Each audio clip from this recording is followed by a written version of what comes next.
En medio de un mundo marcado por el dolor, la enfermedad, el sufrimiento y la incertidumbre, los milagros de Jesús irrumpen como rayos de esperanza y evidencia del amor de Dios en acción.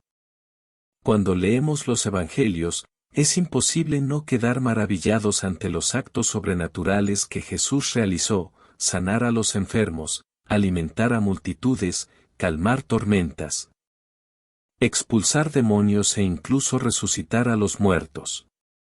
Cada uno de estos milagros no solo es una historia poderosa en sí misma, sino también una señal que apunta hacia algo mucho mayor: la llegada del reino de Dios. Pero, ¿qué es exactamente un milagro? ¿Y por qué Jesús los realizaba? Muchos podrían verlo simplemente como demostraciones de poder, o como respuestas compasivas a las necesidades humanas. Y si bien es cierto que Jesús mostró compasión en cada acto milagroso, cada uno de estos eventos sobrenaturales está cargado de un profundo significado espiritual. Los milagros eran señales, indicadores visibles de una realidad invisible que se estaba manifestando.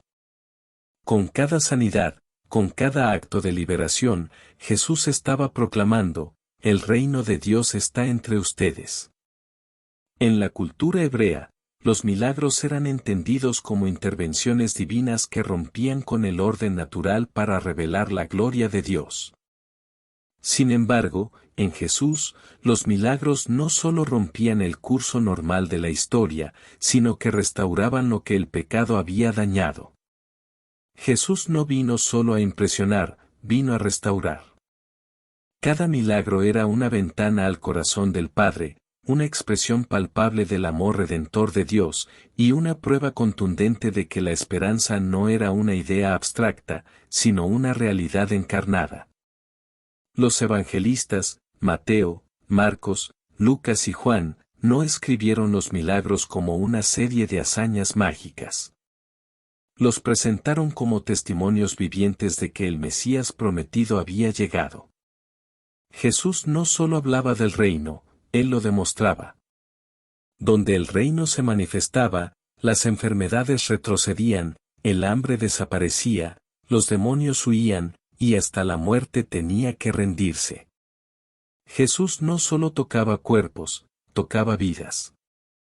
No solo abría ojos físicos, sino también los ojos del corazón. Los milagros eran sermones silenciosos, predicaciones sin palabras, gritos de amor que decían: Dios está aquí. Él ve tu dolor. Él se interesa por ti. Además, los milagros de Jesús desafían nuestras categorías humanas.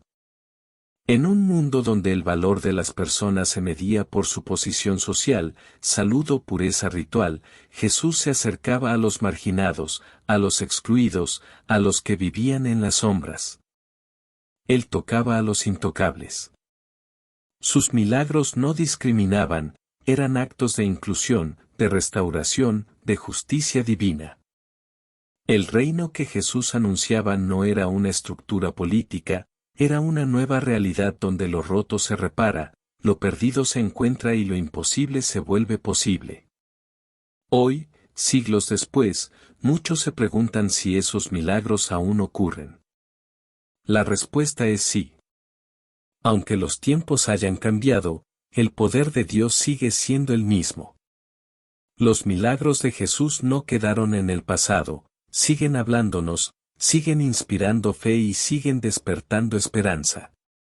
Cada historia registrada en los Evangelios es una invitación a creer, a confiar, a esperar. Porque el mismo Jesús que transformó vidas en Galilea, sigue transformando vidas hoy. Este video no es solo un repaso de eventos sobrenaturales del pasado. Es una travesía espiritual. Un recorrido por las señales del reino que Jesús nos dejó como huellas vivas del amor del Padre. A través de 6 temas, exploraremos no solo lo que Jesús hizo, sino lo que esos actos nos revelan hoy. Veremos cómo su poder sanador, su autoridad sobre la naturaleza, su compasión por los oprimidos y su victoria sobre la muerte nos hablan a nosotros, aquí y ahora. Así que, mientras escuchas este mensaje, ya sea que estés en casa, en el trabajo o en medio de tus tareas cotidianas, abre tu corazón. Permite que cada palabra te recuerde que el reino de Dios no es un ideal lejano, sino una realidad presente. Que los milagros de Jesús no son solo historias antiguas, sino señales vivas de que el cielo ha tocado la tierra, y sigue tocándola hoy. Uno de los aspectos más visibles del ministerio de Jesús fue su constante disposición para sanar. Desde los primeros capítulos de los Evangelios, observamos que dondequiera que iba, las multitudes lo seguían buscando alivio para sus enfermedades. Sin embargo, la sanidad que Jesús ofrecía no era únicamente física. Sus milagros de curación eran actos integrales de restauración, del cuerpo, del alma, de la dignidad, de la relación con Dios. Eran, en esencia, señales del reino que apuntaban a un mundo donde no hay dolor ni llanto, donde toda herida será sanada y donde la plenitud de vida en Dios es posible. La sanidad física era solo el comienzo. Jesús no solo se acercaba a los enfermos como un sanador, sino como el Salvador. Mientras que muchos acudían a él buscando solo la restauración de sus cuerpos, él respondía con una gracia que sanaba también el alma. En Lucas 5, versículos 17 al 26, encontramos la historia del paralítico que fue bajado por el techo por sus amigos. Jesús, al ver la fe de ellos, no empieza diciendo, levántate y anda, sino, tus pecados te son perdonados. Esta declaración escandalizó a los presentes, pero reveló una verdad profunda: Jesús priorizaba la sanidad del alma por encima de la física, sin dejar de ofrecer ambas. Este pasaje muestra que el mayor milagro no es que un paralítico camine, sino que un pecador sea perdonado. La sanidad física es temporal, pero la salvación del alma es eterna. Sin embargo, Jesús no despreciaba el sufrimiento físico, lo reconocía, lo atendía, lo sanaba. Sus milagros eran una respuesta compasiva, pero también un acto de revelación. El reino de Dios no ignora el dolor humano, lo confronta y lo transforma. En una sociedad marcada por normas de pureza ritual, muchas personas enfermas eran consideradas impuras, indignas de ser tocadas.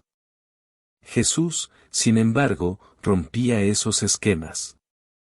En Marcos 5, versículos 25 al 34, leemos sobre la mujer que sufría de flujo de sangre desde hacía 12 años. Había gastado todo su dinero en médicos sin hallar cura. Según la ley judía, esta mujer era ceremonialmente impura y no debía estar entre la multitud, mucho menos tocar a alguien. Sin embargo, ella se atreve a tocar el manto de Jesús. Lo que sucede es impresionante: Jesús siente que poder ha salido de él, se detiene y la busca entre la multitud. Él no solo quiere que ella reciba sanidad, quiere que sea vista, reconocida, restaurada públicamente. La llama hija, una palabra cargada de afecto y pertenencia.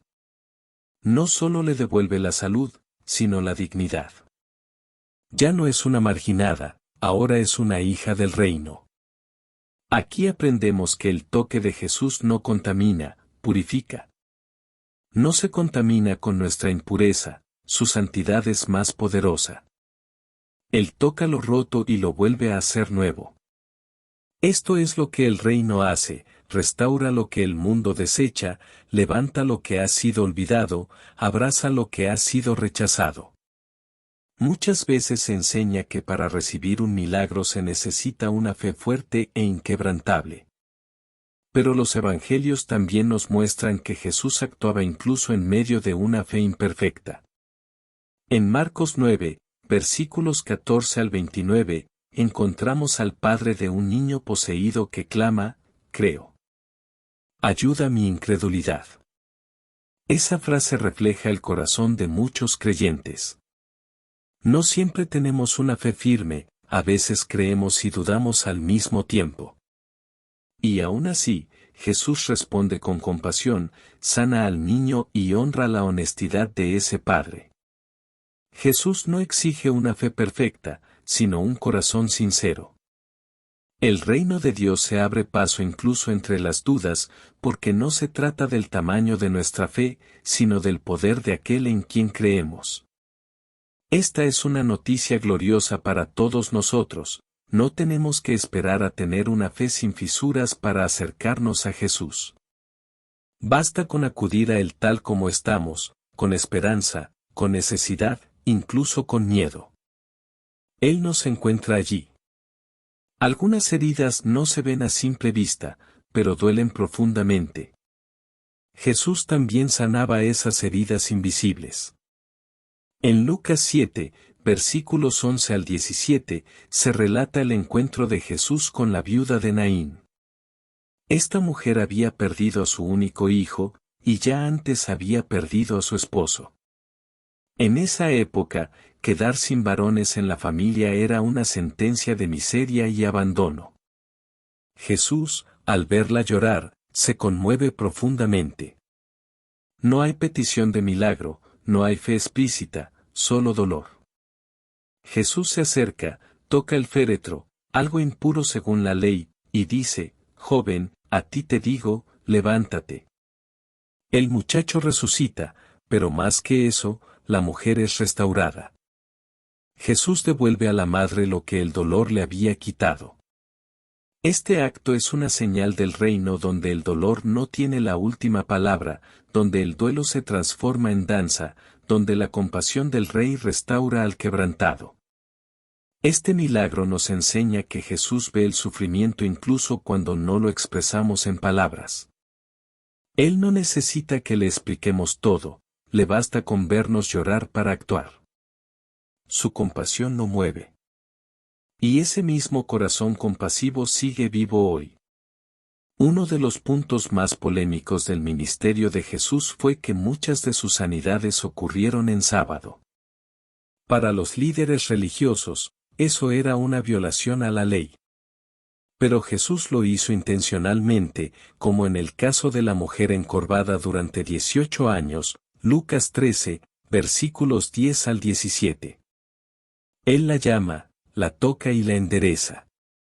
Esta mujer no solo fue sanada físicamente, sino también reivindicada frente a una sociedad que la veía como menos. Jesús responde a las críticas diciendo, ¿no se debe desatar de esta ligadura en día de reposo? Él revela que el reino no está limitado por reglas humanas. El reino es un descanso verdadero, un sábado eterno, un tiempo de restauración donde se rompen las cadenas. Los milagros en sábado eran una denuncia contra la religión sin compasión y una invitación a entender que el amor es el cumplimiento de la ley. ¿Y hoy? ¿Sigue sanando Jesús? Esta es una de las preguntas más frecuentes entre creyentes y no creyentes. ¿Jesús sigue sanando hoy? La respuesta es sí. Aunque no siempre lo hace de la manera que esperamos o en el tiempo que deseamos, su poder no ha cambiado. En Hebreos 13, versículo 8 leemos, Jesucristo es el mismo ayer, hoy y por los siglos. Su compasión no se ha agotado. Su autoridad no ha disminuido. Muchos testimonios modernos relatan curaciones físicas inexplicables. Pero incluso cuando la sanidad no llega como esperamos, Jesús sigue obrando, fortaleciendo la fe, trayendo paz en medio del dolor, dando esperanza, rodeando con su presencia. Y muchas veces, el milagro más grande no es que el cuerpo se cure, sino que el alma encuentre consuelo, propósito y gozo incluso en medio de la enfermedad. Como discípulos de Cristo, también somos llamados a continuar su obra. En Marcos 16, versículos 17 al 18, Jesús dice que los que creen en Él impondrán manos sobre los enfermos y éstos sanarán. Aunque este pasaje tiene distintas interpretaciones, el principio es claro, somos parte de un reino que sana. Ya sea orando por otros, acompañando a los que sufren, consolando al afligido o simplemente mostrando amor, cada uno de nosotros puede ser un canal por el cual fluye la sanidad de Dios. La Iglesia, como cuerpo de Cristo, está llamada a ser un refugio para los heridos, una comunidad donde el amor restaura, donde las personas son vistas, tocadas, abrazadas. Los milagros no se limitan a lo espectacular, a veces ocurren en lo cotidiano, cuando el reino se hace presente a través de nuestras acciones. Uno de los elementos más impactantes del ministerio de Jesús fue su autoridad sobre las fuerzas de la naturaleza. Estos milagros no solo captaban la atención de sus discípulos y de las multitudes, sino que también revelaban algo muy profundo: Jesús no era solo un profeta o un sanador, sino el mismo Creador encarnado. Aquel por quien y para quien fueron hechas todas las cosas. Cada vez que hablaba al viento, caminaba sobre el agua o multiplicaba alimentos, estaba demostrando que el reino de Dios traía consigo la restauración de toda la creación. Una de las escenas más memorables del Evangelio es la que encontramos en Marcos 4, versículos 35 al 41. Jesús y sus discípulos están cruzando el mar de Galilea cuando se desata una tormenta tan fuerte que los discípulos, varios de ellos pescadores experimentados, temen por sus vidas. Mientras todo esto ocurre, Jesús duerme en la popa del barco. Los discípulos, desesperados, lo despiertan con una mezcla de temor y reproche: «Maestro, ¿no te importa que perezcamos?». Entonces Jesús se levanta, reprende al viento y dice al mar: «Calla, enmudece». Y de inmediato, todo queda en completa calma. Este milagro no solo muestra el poder de Jesús sobre la naturaleza, sino también su dominio sobre el caos. En la mentalidad judía, el mar representaba fuerzas caóticas, impredecibles, asociadas con el mal o con la destrucción. Al ordenar al mar que se calme, Jesús no solo salva a sus discípulos, sino que está proclamando que en el reino de Dios, el caos no tiene la última palabra. Además, después del milagro, les pregunta: ¿por qué tienen tanto miedo? ¿Aún no tienen fe? Aquí vemos que el milagro tenía un propósito más profundo: enseñarles a confiar, incluso cuando todo parece fuera de control. Jesús está presente en medio de la tormenta, y su autoridad trasciende la fuerza de los vientos. Otro milagro que destaca el poder de Jesús sobre la naturaleza se encuentra en Mateo 14, versículos 22 al 33. Después de alimentar a una multitud, Jesús envía a sus discípulos en una barca mientras él sube al monte a orar. Durante la noche, en medio del mar y con fuerte oleaje, los discípulos ven a alguien caminando sobre el agua hacia ellos. Al principio se asustan, pensando que es un fantasma.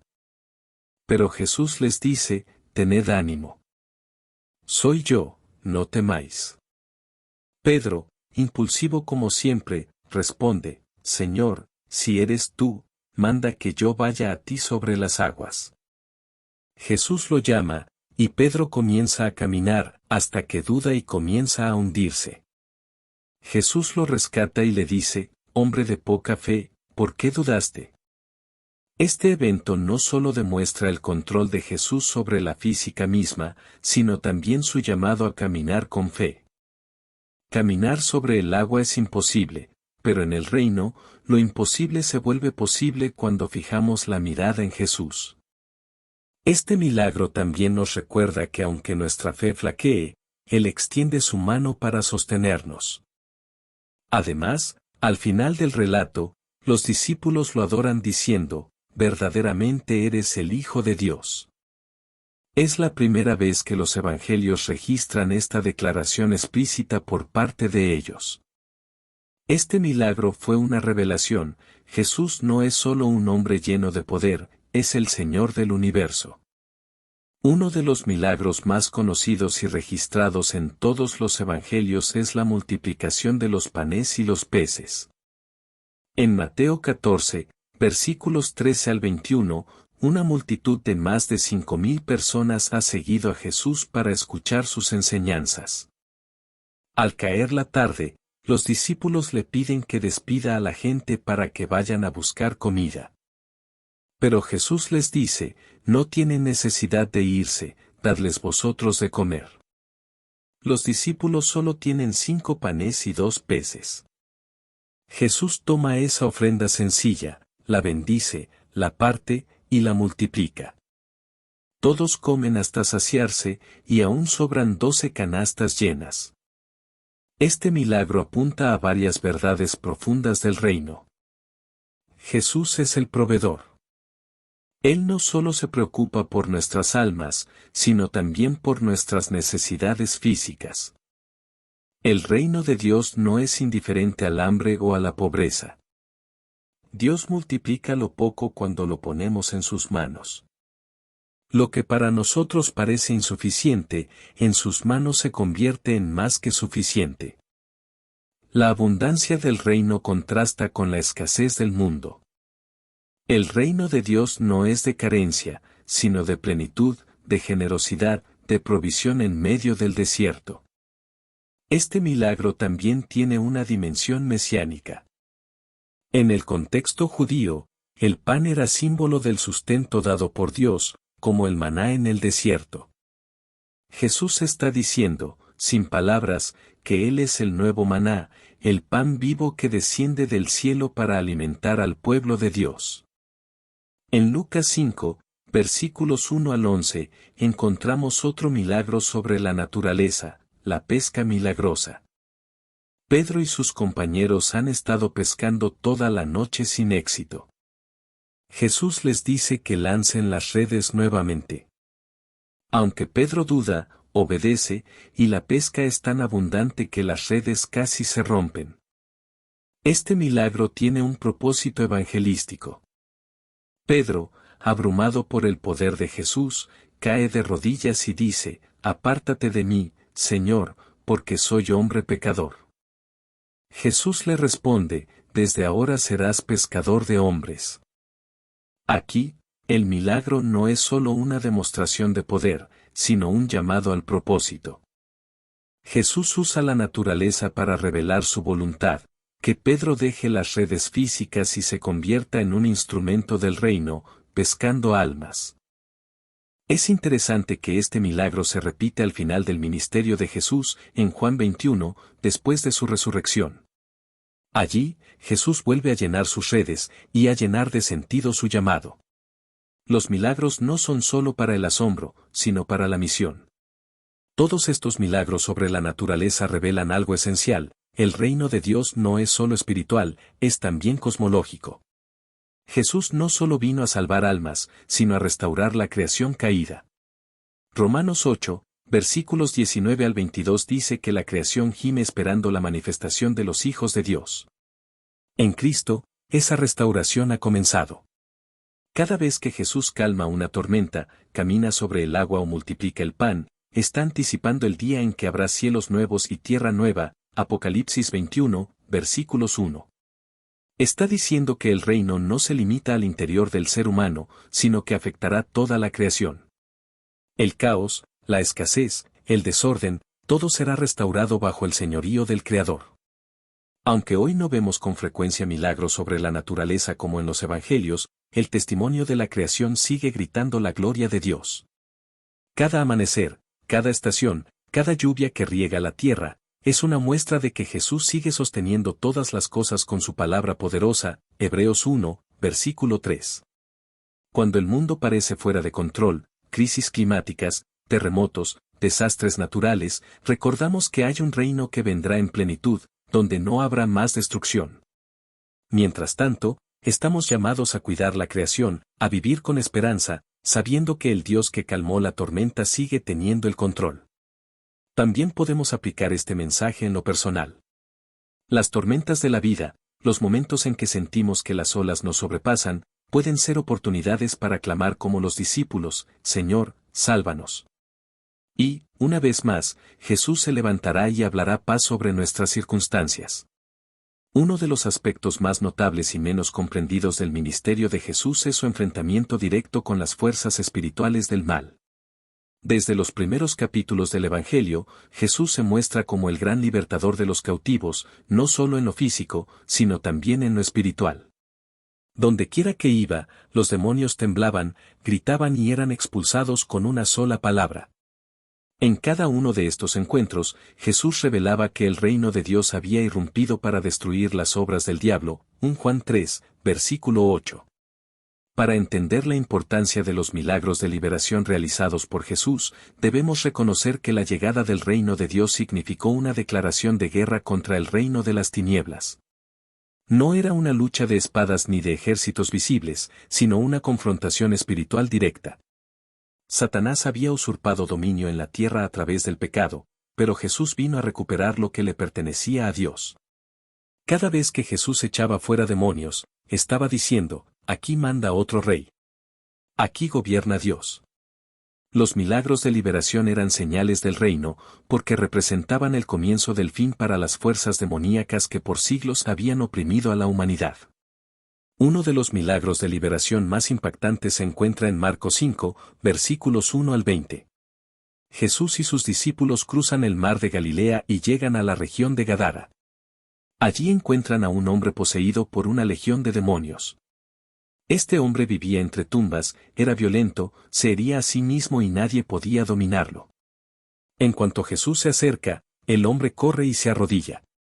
Los demonios dentro de él gritan, ¿qué tienes con nosotros, Jesús, Hijo del Dios Altísimo? Te conjuro por Dios que no nos atormentes. Ellos sabían quién era Jesús y temían su autoridad. Jesús les ordena salir, y los demonios le ruegan que los deje entrar en una piara de cerdo cercana. Él se los permite, y los animales se lanzan al mar y mueren. Lo extraordinario viene después, el hombre, antes desquiciado, ahora está sentado, vestido y en su juicio cabal. Este milagro muestra que no hay fuerza demoníaca tan grande que pueda resistir el poder de Jesús. Incluso una legión, término militar romano que implicaba miles de soldados, se postra ante él. Este hombre representa a muchos en el mundo actual, personas atormentadas, sin paz, viviendo entre la muerte, pero que pueden ser totalmente restauradas por Cristo. Además, cuando el hombre pide seguir a Jesús, Él le responde, ve a tu casa, a los tuyos, y cuéntales cuán grandes cosas el Señor ha hecho contigo.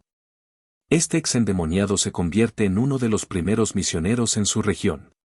Su testimonio sería una luz en un territorio gentil. El reino no solo lo liberó, lo comisionó. En Marcos 1, versículos 21 al 28, Jesús enseña en la sinagoga de Capernaum.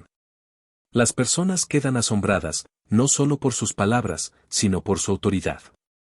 Entonces, un hombre poseído por un espíritu inmundo grita, ¿has venido a destruirnos? Sé quién eres, el Santo de Dios. Jesús lo reprende diciendo, cállate y sal de él, y el demonio sale con violencia, pero sin poder resistirse. La gente se queda perpleja, ¿qué es esto? Una enseñanza nueva con autoridad, manda aún a los espíritus inmundos y le obedecen.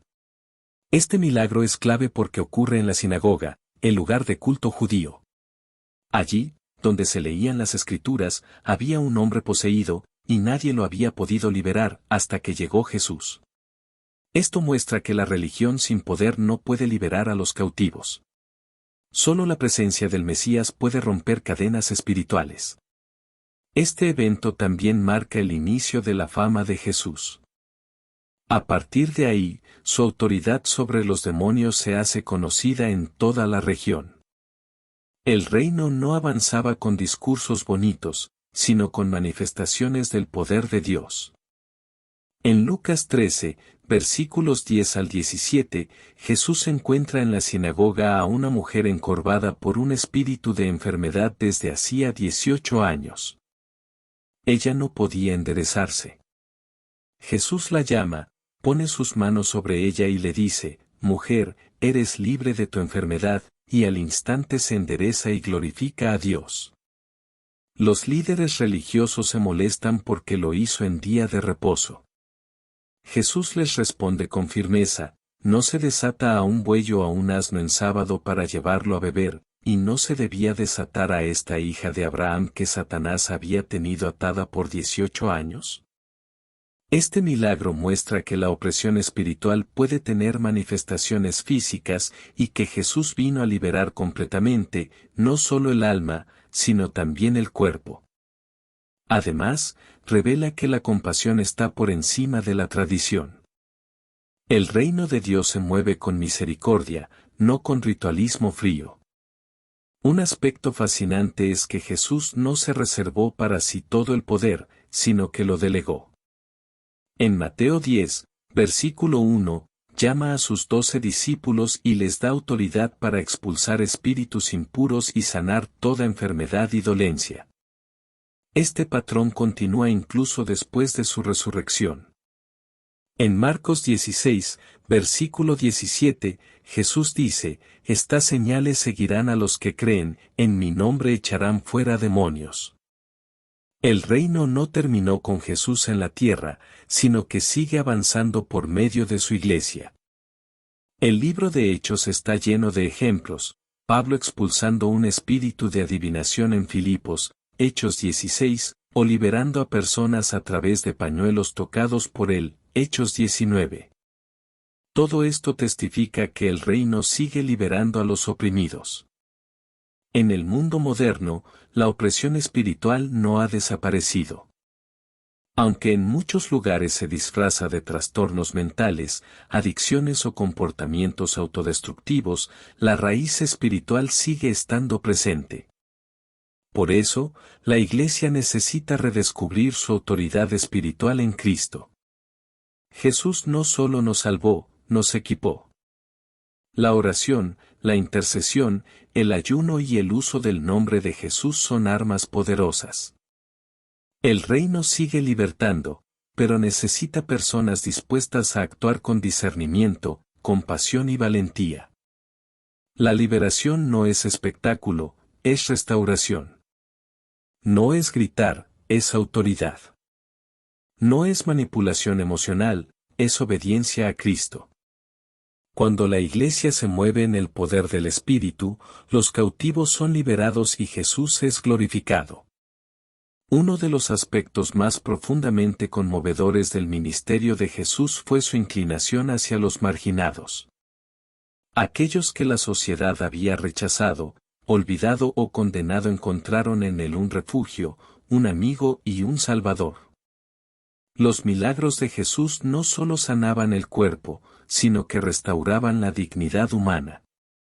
A través de su toque, su palabra y su presencia, el reino de Dios se hacía visible entre los despreciados. La misericordia no era solo un acto, era una señal del reino. En los tiempos de Jesús, la lepra no solo era una enfermedad temida por su efecto físico, sino también por su impacto social y espiritual. Los leprosos eran obligados a vivir fuera de las ciudades, separados de sus familias y del culto. Eran considerados impuros, y nadie podía tocarlos. Eran, literalmente, los intocables.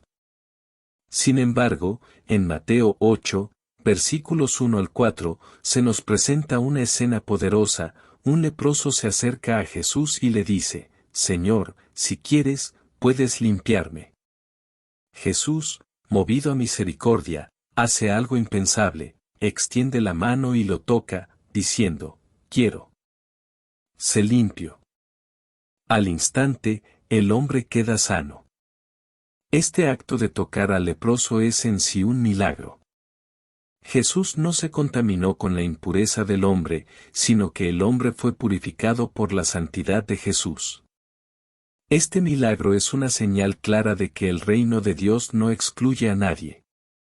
Los que han sido despreciados por el sistema religioso o por la sociedad, son recibidos por el Rey con brazos abiertos. Más aún, Jesús le pide al hombre que se presente ante el sacerdote, no solo como testimonio de su sanidad, sino para reintegrarlo completamente a la vida comunitaria. El milagro no termina con la curación física, se completa con la restauración social y espiritual. En Marcos 5, Versículos 25 al 34 encontramos a una mujer que llevaba 12 años sufriendo un flujo de sangre. Esto la hacía ritualmente impura según la ley mosaica. Había gastado todo lo que tenía en médicos, pero en vez de mejorar, empeoraba. Ella no solo estaba enferma, estaba aislada, rechazada y desesperada. Al ver a Jesús pasar entre la multitud, no se atreve a hablarle directamente, sino que se dice a sí misma, si tan solo toco su manto, seré sana. Se abre paso entre la gente, lo toca, y al instante queda sana. Jesús se detiene, pregunta quién lo ha tocado, y cuando la mujer confiesa temblando, él le responde con ternura, hija, tu fe te ha salvado, ve en paz y queda sana de tu aflicción. Aquí vemos un milagro que nace de la fe íntima y silenciosa de una marginada. Jesús no solo le devuelve la salud, sino que la llama hija, restaurando su identidad. En una cultura donde las mujeres eran frecuentemente silenciadas y las impurezas las excluían, Jesús proclama públicamente que ella es aceptada y amada. El reino de Dios se manifiesta donde hay fe, pero también donde hay compasión. Esta mujer pasó de la vergüenza al honor en un instante. Su historia sigue siendo un mensaje de esperanza para todos los que se sienten invisibles. En Marcos 10, versículos 46 al 52, se nos presenta a Bartimeo, un mendigo ciego que se sentaba junto al camino. Al escuchar que Jesús pasaba, comenzó a gritar, Jesús, Hijo de David, ten misericordia de mí. Muchos trataban de callarlo, pero él gritaba aún más fuerte. Jesús se detiene, lo llama y le pregunta, ¿qué quieres que te haga? El ciego responde, Señor, que recobre la vista. Jesús le dice, tu fe te ha salvado. Este relato nos muestra cómo la sociedad intenta silenciar a los que sufren, pero Jesús escucha su clamor. Donde los demás ven una molestia, Jesús ve un hijo del reino. Bartimeo no solo recupera la vista, sino que recibe dignidad. Jesús no impone el milagro, le pregunta qué desea. Le reconoce como alguien con voluntad, con valor, con voz. Después de ser sanado, Bartimeo sigue a Jesús en el camino. Aquí también el milagro no es solo físico, es transformacional. De mendigo a discípulo, de olvidado a seguidor del Rey. En Juan 5, versículo 1 al 9, Jesús encuentra en Jerusalén a un hombre que llevaba 38 años enfermo, acostado junto al estanque de Betesda. Allí había una creencia popular de que un ángel agitaba las aguas, y el primero en entrar era sanado.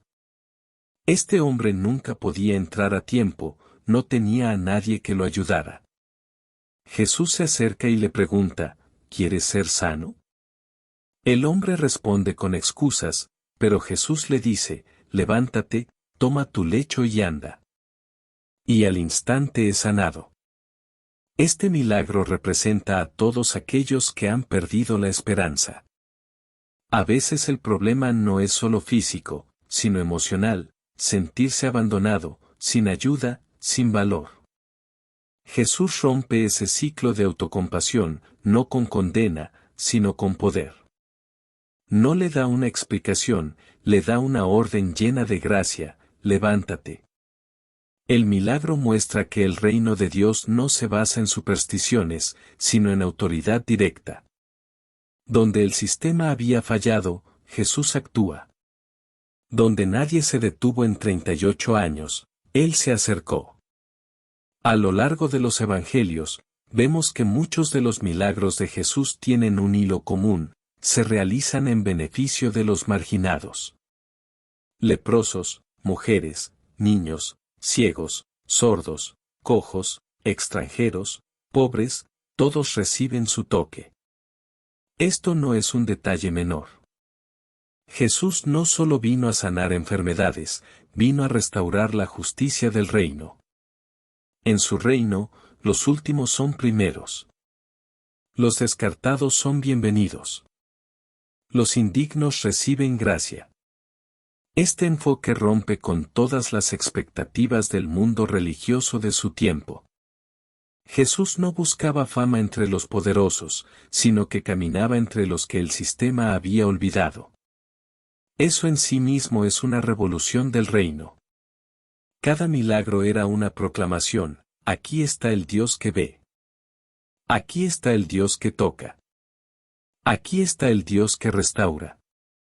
En la actualidad, la marginación toma muchas formas: personas con enfermedades crónicas, migrantes, adictos, personas sin hogar, víctimas de abuso, minorías discriminadas.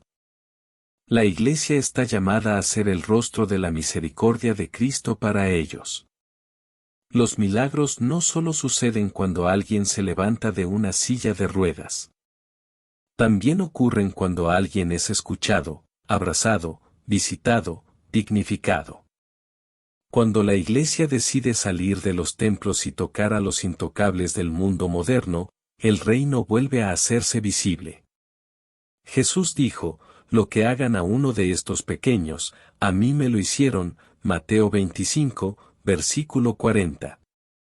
Él todavía camina entre nosotros en la figura del marginado. Y todavía espera que sus discípulos extiendan la mano, como Él lo hizo con el leproso, y digan: quiero. Sé limpio. Desde el primer milagro en las bodas de Caná hasta la resurrección de Lázaro, los actos sobrenaturales de Jesús no fueron meros espectáculos para asombrar al público. Cada milagro llevaba un mensaje profundo y deliberado. Jesús no era solo un maestro sabio, ni un simple profeta del desierto, ni un reformador religioso. Sus milagros eran señales vivientes de que Él era el Hijo de Dios, el Mesías prometido, Dios hecho carne. En esta sección, exploraremos cómo los milagros validaban su autoridad divina, revelaban su verdadera identidad y desafiaban las expectativas del Mesías en la mente del pueblo judío. Los evangelios nos muestran que Jesús realizó milagros no como fines en sí mismos, sino como revelaciones de su carácter y propósito. Juan 20, versículos 30 al 31 lo deja muy claro. Jesús hizo muchas otras señales en presencia de sus discípulos, que no están escritas en este libro, pero éstas se han escrito para que creáis que Jesús es el Cristo, el Hijo de Dios, y para que al creer tengáis vida en su nombre. Aquí, la palabra señales, griego, esmeia, es clave. No son simples prodigios, sino indicadores que apuntan hacia algo más grande, la divinidad de Cristo y la realidad del reino de Dios. Los milagros no son solo demostraciones de poder, sino manifestaciones del corazón y la identidad del Rey. En Juan 2, Jesús transforma agua en vino durante una boda en Caná. A primera vista, parece un milagro menor. ¿Qué importancia espiritual tiene evitar que una fiesta se arruine? Pero cuando lo examinamos detenidamente, descubrimos un simbolismo profundo. Este primer milagro marca el inicio público del ministerio de Jesús. Revela su compasión y atención a los detalles cotidianos. Representa la transformación, del agua ritual, símbolo del antiguo pacto, al vino nuevo, símbolo del gozo y plenitud del reino. Juan concluye el relato diciendo: este principio de señales hizo Jesús en Caná de Galilea, y manifestó su gloria, y sus discípulos creyeron en él. Juan 2, versículo 11. El propósito del milagro no era impresionar a los invitados, sino revelar la gloria de Jesús. Fue un acto silencioso, pero lleno de significado. Mostró que el reino no solo traerá juicio, sino también gozo, abundancia y renovación. Uno de los aspectos más impresionantes de los milagros de Jesús es su dominio sobre los elementos naturales. Al calmar la tormenta, Marcos 4, versículos 35 al 41, Jesús no solo protege a sus discípulos, sino que demuestra su autoridad sobre el viento y el mar. Cuando los discípulos le ven reprender al viento y todo se calma, se preguntan con asombro: ¿quién es este, que aun el viento y el mar le obedecen? En la mentalidad judía, solo Dios podía controlar el mar. El Salmo 107, versículo 29 dice: cambió la tempestad en sosiego, y se apaciguaron sus ondas. Jesús no invoca el nombre de Dios para calmar el mar, él mismo habla y la creación obedece. Esta autoridad es prueba clara de su divinidad. No solo es un profeta, sino el Creador en carne humana. También caminó sobre el agua, Mateo 14, versículos 22 al 33, multiplicó los panes y los peces, Mateo 14, versículos 13 al 21, y maldijo una higuera, Marcos 11. Versículos 12 al 14. En todos estos milagros, vemos un mensaje consistente: Jesús no está limitado por las leyes naturales. Él las trasciende. Uno de los milagros más potentes y reveladores es la resurrección de Lázaro en Juan 11. Jesús espera 4 días después de la muerte de Lázaro antes de acudir a Betania, para que no quede duda alguna de su fallecimiento.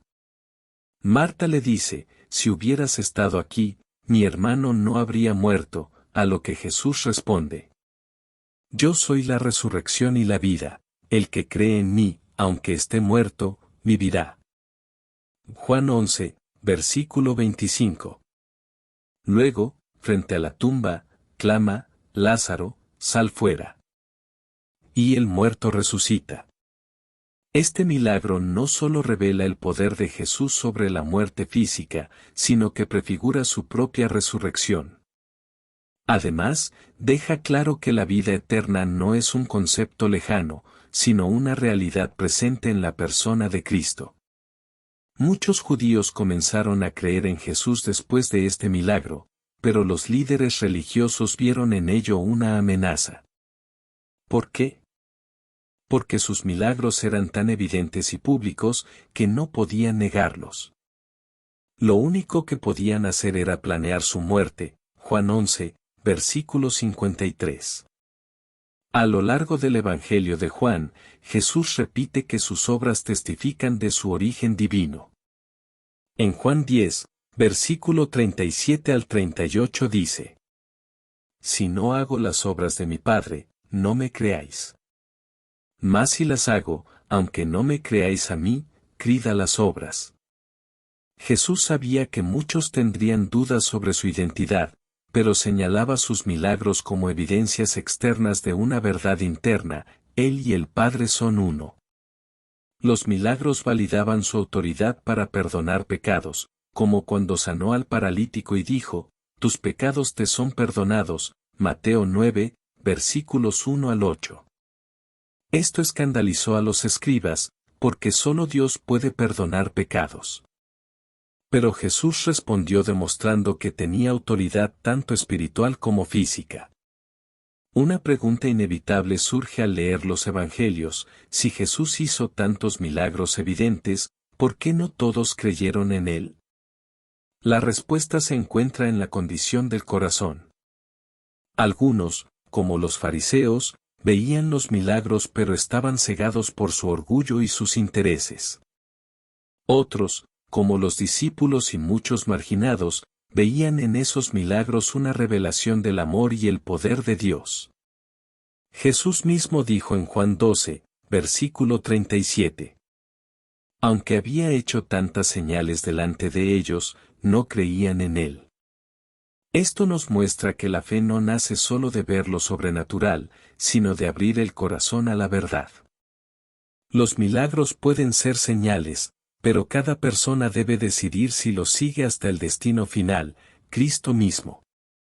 Todos los milagros de Jesús culminan en el más importante de todos, su propia resurrección. Este evento no solo confirma que Él venció al pecado y la muerte, sino que valida todo lo que dijo e hizo. Pablo afirma en Romanos 1, versículo 4. Que fue declarado Hijo de Dios con poder, según el Espíritu de Santidad, por la resurrección de entre los muertos. Aquí no hay dudas, la identidad de Jesús fue confirmada públicamente. La tumba vacía sigue siendo la evidencia suprema de que Jesús no fue solo un profeta, ni un líder moral, sino el Hijo del Dios viviente. Los milagros de Jesús no son solo relatos antiguos. Siguen siendo señales para nosotros hoy. Cada vez que experimentamos sanidad, provisión, libertad o consuelo, estamos viendo una muestra del reino que Jesús anunció. Más allá de lo visible, cada milagro apunta a una verdad central: Jesús es el Mesías, el Salvador, el Dios con nosotros. No estamos llamados solo a admirar sus obras, sino a creer en Él y seguirlo. Hoy, Jesús sigue obrando. A veces de forma visible, otras veces de forma silenciosa. Pero cada milagro que Él hace, grande o pequeño, sigue siendo una prueba de que Él vive, reina y vendrá nuevamente. A lo largo de este recorrido, hemos sido testigos del poder sobrenatural de Jesús, no como una simple muestra de fuerza, sino como una revelación viva del corazón de Dios. Cada milagro que Él realizó, desde sanar un leproso hasta resucitar a los muertos, fue una declaración silenciosa pero poderosa de que el reino de los cielos había descendido a la tierra. Los milagros de Jesús no fueron trucos para entretener a las multitudes, ni respuestas impulsivas ante el sufrimiento. Fueron señales cuidadosamente orquestadas que revelaban quién era Él realmente, el Mesías esperado, el Hijo de Dios, el Salvador del mundo.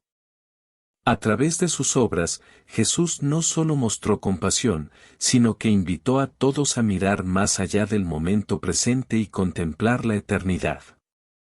Cuando tocó al ciego, le abrió los ojos no solo físicamente, sino espiritualmente.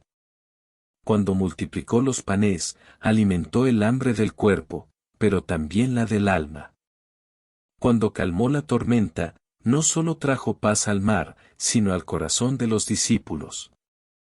En todo, Jesús reveló su identidad y el carácter de un reino que no es de este mundo, pero que transforma este mundo.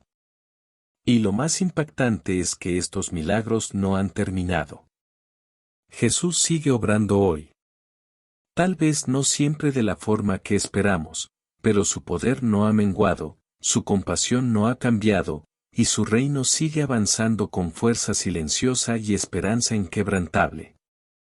Si hoy estás atravesando un momento de oscuridad, enfermedad, necesidad o confusión, recuerda, el mismo Jesús que caminó por Galilea, que extendió su mano a los excluidos, que resucitó a los muertos. Es el mismo que camina contigo ahora. Él te ve, te conoce, y tiene poder para obrar milagros en tu vida. Pero aún más que eso, Él quiere que lo conozcas a Él. Porque al final, los milagros no son el destino, son el camino. El verdadero milagro es conocer a Jesús, creer en Él y experimentar el reino que Él vino a traer. Gracias por acompañarnos en una cápsula más. Si quieres escuchar más videos como este, comenta. Y cuéntanos cuál es tu tema de la Biblia favorito, o sobre cuál quisieras conocer. Únete a nuestra comunidad, donde la fe se mezcla con la sabiduría para crear un espacio de crecimiento personal y espiritual. Suscríbete ahora para recibir tu dosis diaria de inspiración y sabiduría. Cada cápsula es una oportunidad para alimentar tu fe y nutrir tu mente. Que la paz de Dios esté siempre en nuestros corazones, bendiciones y nos vemos en el siguiente video.